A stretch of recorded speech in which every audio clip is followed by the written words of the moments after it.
मेरे गुरु महेश्वर शिव को मेरा प्रणाम है। वर्ण गुरु भ्राता साहब श्री के चरणों में मेरा प्रणाम है। शक्ति स्वरूपा मां नीलम आनंद जी के चरणों में मेरा प्रणाम है। और उपवन में साहब श्री के जन्मदिन के उपलक्ष्य में उपस्थित आप सभी गुरु भाई गुरु बहन के चरणों में मेरा प्रणाम है। और आप सभी को दीपावली की हार्दिक बधाई, शुभकामना। उससे भी बढ़कर उनके लिए शुभकामना जिनका जन्म आज के दिन सन 1948 में, तारीख भी यही थी, दिन भी यही था और पर्व भी यही था। दीपावली 31 अक्टूबर सन 1948 को। धरती पे तो मानसिक रूप से और आध्यात्मिक रूप से, दोनों रूपों से अंधेरा छाया ही हुआ है, लेकिन एक ऐसी रोशनी इस धरती पे उतरी जिसने हमारे आपके मन को रोशन किया, उजाले से भर दिया। कहते हैं कि गुरु अंधेरे से रोशनी की ओर ले जाते हैं। किताबों में लिखा है, शास्त्रों में लिखा है, लेकिन ये अंधेरे से रोशनी में जाने की विधि क्या है, तरीका क्या है, ये हमारे आपके जैसे लोगों को पता नहीं। इसके लिए हम लोग हमेशा दूसरों पर निर्भर रहे, यही सोचते रहे कि हमको क्या आता है, हम लोग क्या जानते हैं। तो जब भी पूजा पद्धति भी हुई या कोई पर्व या अनुष्ठान हुआ, तो हमेशा हम लोग वैसे लोगों को खोजते थे जो इसकी विधि को जानते हैं। जैसे वो गीत है, शिव हो बता कौन विधि से हम उस पार उतरेंगे, उतरब पार कौने विधि ना, किस विधि से हम उस पार उतरेंगे, हे महादेव हमको बता दीजिए, क्योंकि हम लोग को पता नहीं। और साहब ने हमारी आपकी चेतना जो समझ सकती थी, जो हमारा मानसिक तल है, जितना हमको समझ में आता है, उस तल तक उतरकर हम सभी को महादेव के रास्ते पे चलने के लिए सामर्थ्य दिया, सबलता दी। और इस सामर्थ्य और सबलता में सुगंध थी। सुगंध है शिव की, सुगंध है शिव की शिष्यता की। शिव की शिष्यता की बगिया आज पल्लवित पुष्पित है। हर दिन नए नए पत्ते इसमें उगते हैं, नई कलियां खिलती हैं, नए नए फूल खिलते हैं। जिसको भी आप हम मिलके महादेव के रास्ते पे चलने के लिए प्रेरित करते हैं, वो आगे इस कड़ी को बढ़ाता है। अगर आप किसी को जोड़ते हैं तो वो किसी को जोड़ता है, फिर वो जिसको जोड़ा है वो किसी को जोड़ता है। एक ऐसी अंतहीन अविरल प्रवाह है ये, जिसका अंत ही नहीं हो रहा, होगा भी नहीं। क्योंकि एक कथा आपने सुनी होगी कि देवताओं ने सोचा कि शिव का आदि कहाँ है और अंत कहाँ है। तो एक अग्नि का स्तंभ प्रकट हो गया सामने, अग्नि का स्तंभ सामने प्रकट हो गया, और कोई चला ऊपर की तरफ, कोई चला नीचे की तरफ। किसी ने कहा कि मैं आदि कहाँ है इसका पता करूंगा, और किसी ने कहा कि अंत कहाँ है इसका पता करूंगा। लेकिन ये अंतहीन यात्रा उनकी चलती गई और एक दिन थक कर फिर वापस लौट आए। न आदि का पता चला, न अंत का पता चला। तो स्वाभाविक है, जिस शिव की सत्ता ऐसी है, उस शिव से जुड़ी हुई कोई भी भाव सत्ता, शिव की शिष्यता का भाव भी वैसा ही होगा, अंतहीन अविरल। ये काम कभी खत्म होने वाला नहीं है। दुनिया जब तक रहेगी, नहीं भी रहेगी तब भी, क्योंकि दुनिया में सिर्फ जीवित प्राणी रहते हैं, वही तो शिव के शिष्य नहीं है। जो अशरीरी है, वैसी सत्ता जो दिखाई नहीं देती, शरीरी अशरीरी दोनों सत्ता शिव की ही तो है। शिव शिष्यता कभी खत्म होने वाली चीज नहीं है। हमारा आपका उसमें क्या प्रयास है, हम आपने कितना उसमें योगदान दिया है, ये गिना जाता है। काम तो होगा ही होगा, महादेव का काम है, महादेव खुद करवाते हैं। काम तो मेरे आपके करने से होता नहीं है, लेकिन ये श्रेय दे दिया साहब ने कि चलिए आपके मन को लगेगा कि मैंने भी कुछ किया है, मैंने भी कुछ किया है। एक मन में सुखद एहसास रहेगा हमेशा। इसका श्रेय जिनको जाता है उनका जन्मदिन है आज, और उन्हीं के सानिध्य में हम लोग आज बैठे हैं। हालांकि हम लोग नमन करते हैं आपको कि मन में महादेव और साहब दीदी का प्यार कितना भारी हुआ कि हम लोगों ने लाख मना किया, लेकिन तब भी आप लोग इतने लोग तो आ ही गए। जबकि आज दिन है दीपावली का, और सबसे हम लोगों ने प्रार्थना की कि आप अपने घर में अपने साहब का जन्मदिन भी मनाइए, अपनी दीपावली भी मनाइए, अपने मोहल्ले अपने परिवार के साथ। हाँ, लेकिन वही हमारा फर्ज था कहना कि आप ये कहते कि भाई हमको तो बुला लिया गया, तो फर्ज था कहना, लेकिन भारी जो होता है वो आदमी कर ही लेता है। जो मन जिसमें खिंचता है वहां वो चला ही जाता है। हाँ, नहीं तो कोई क्यों जाए किसी के यहाँ। अब तो स्थिति ये है समाज की कि होली और दीपावली जैसे पर्व पे भी लोग पड़ोसी के यहाँ नहीं जाते, मोहल्ले में एक जगह नहीं जुटते। छठ का पर्व अभी आने वाला है, वो भी लोग अपने छतों पे करने लगे हैं। सब छोटा छोटा छत पे अलग अलग हो गया, कभी एक घाट पे रहने वाले लोग अलग अलग हो गए। तो आज इस विषम माहौल में सेवके से सीता ने सबको एक किया है और महादेव को भारी किया है। ये साहब का दिया हुआ है, और आपने अभी सुना है कि साहब ने क्या कहा, उन्होंने क्या चाहा है, तो हम उनकी चाहत में अपनी चाहत को मिला सके, जो उन्होंने चाहा है वो कर सके। इसके लिए उनको नमन करिए, इसके लिए उनसे दया की याचना मांगिए।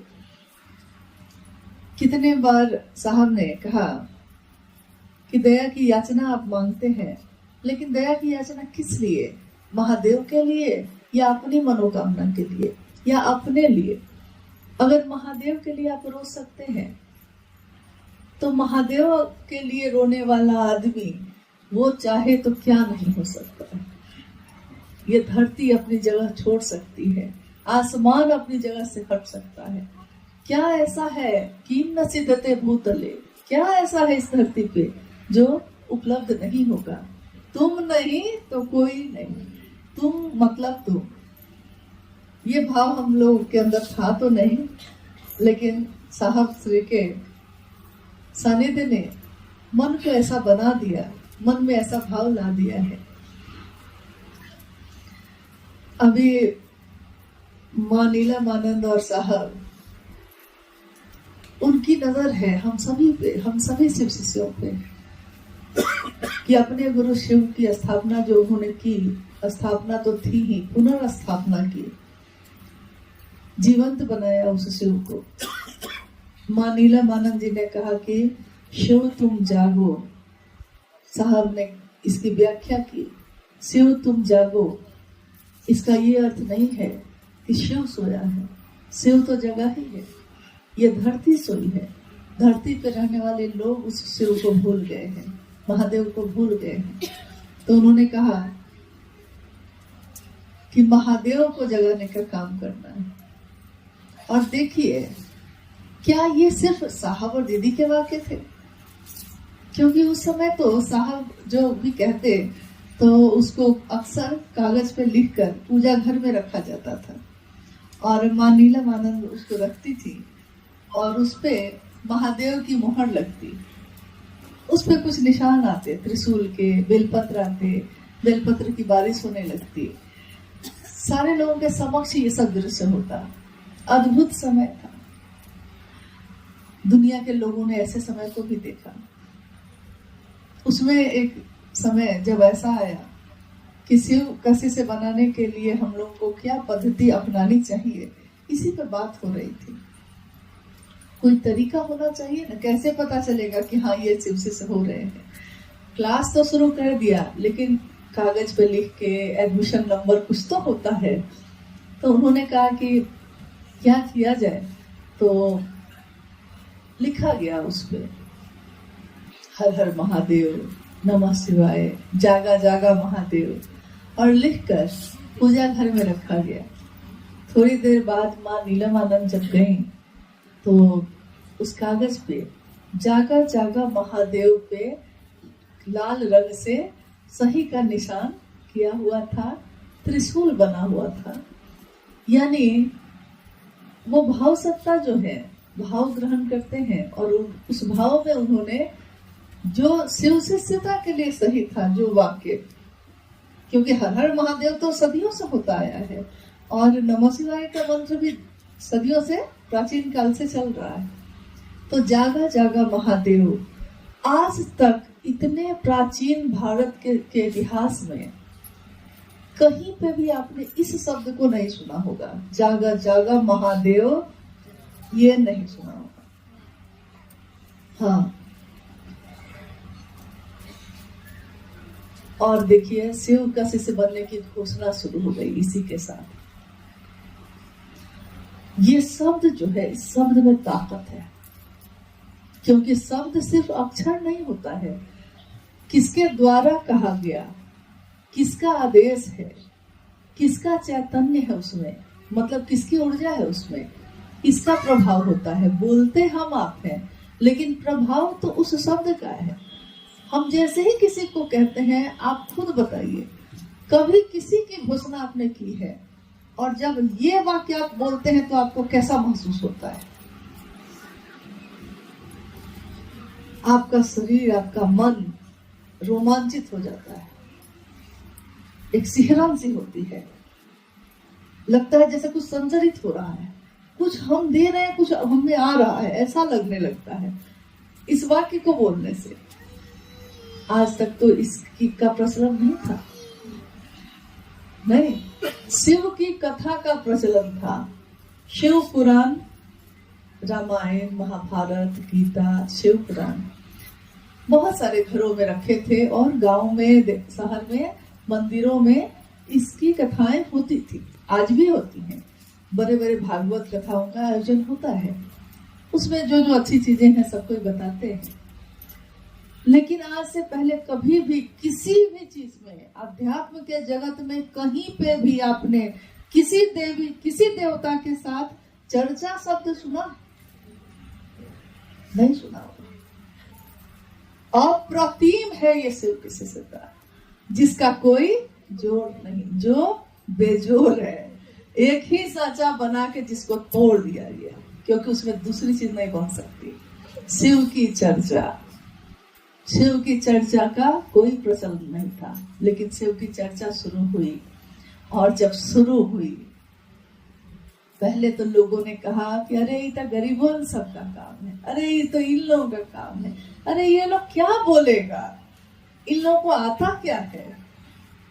बहुत उतार चढ़ाव को बर्दाश्त करते हुए शिव शिष्यता की जो मूल धारा जो प्रकट हुई साहब के हृदय से, वो धरती पे आगे बढ़ने लगी, और धीरे धीरे लोग देख रहे हैं कि नहीं, हमने कैसे सोचा कि इसको कुछ नहीं आता, ये तो जब बोलने लगते हैं, कौन बोल रहा है ये, कोई विद्वान नहीं है, कोई गुरु नहीं, कोई देवी साध्वी नहीं है, कोई बहुत पढ़े लिखे शास्त्रों का अध्ययन करने वाले विद्वान नहीं है, ये कौन सी भाषा है।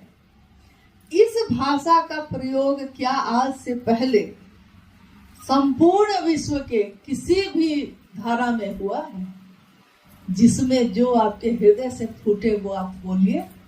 ये स्वतंत्रता नहीं थी, न किसी धर्म में, न तो अध्यात्म में, क्योंकि उसमें भी ये था कि जो शरीरधारी गुरु ने बताया है आपको अक्षरशः वही बोलना है, जो मंत्र उन्होंने दिया है आपको वही करना है। आपकी अपनी व्यक्तिगत, आपका जो अस्तित्व है, आपकी जो चेतना है, वो फूट जाए, वो फूल की तरह खिल जाए, ये विधा तो आज तक आई ही नहीं कभी। और ये विधा ऐसी आई कि जिसमें हर हृदय में शिव का जो पुष्प था वो खिल गया, सबके दिल खिल गए। तुम मिले दिल खिले, और जीने को क्या चाहिए। ना हो तू उदास तेरे पास पास, मैं रहूंगा जिंदगी भर। नहीं, खिल गया सबके चेहरे, खिल गया सबके हृदय। आज भी जब किसी के शिष्यों की संख्या अब इतनी तो ज्यादा हो चुकी है कि गिनती नहीं की जा सकती। अजपा जप की गिनती की जा सकती है, शिव से जुड़ी कोई भी धारा, कोई भी चीज, उसकी कोई गिनती नहीं, क्योंकि जगत में गिनती है 1, 100, 1000, लाख, करोड़, अरब, खरब, उसके ऊपर। लेकिन जाते जाते थोड़ा सा ऊपर जाते जाते उसके बाद अनंत लिख दिया जाता है, क्योंकि इसके बाद की गिनती जगत के लोगों को नहीं आती, तो लिख दिया जाता है अनंत। उसका भी एक इस तरह से निशान बना होता है। अनंत की गिनती किसके पास है? ये अनंत कहाँ जाता है? ये अनंत कहाँ से आता है? तो ये महादेव का जो, अब महादेव का जो दायरा है, महादेव का जो विस्तार है, उसकी गिनती नहीं हो सकती। तो शिव शिष्यों की गिनती कैसे हो सकती है? शिव शिष्यों की भी गिनती अब संभव नहीं है, और कहां कहां तक ये पहुंची है ये भी बताना संभव नहीं है।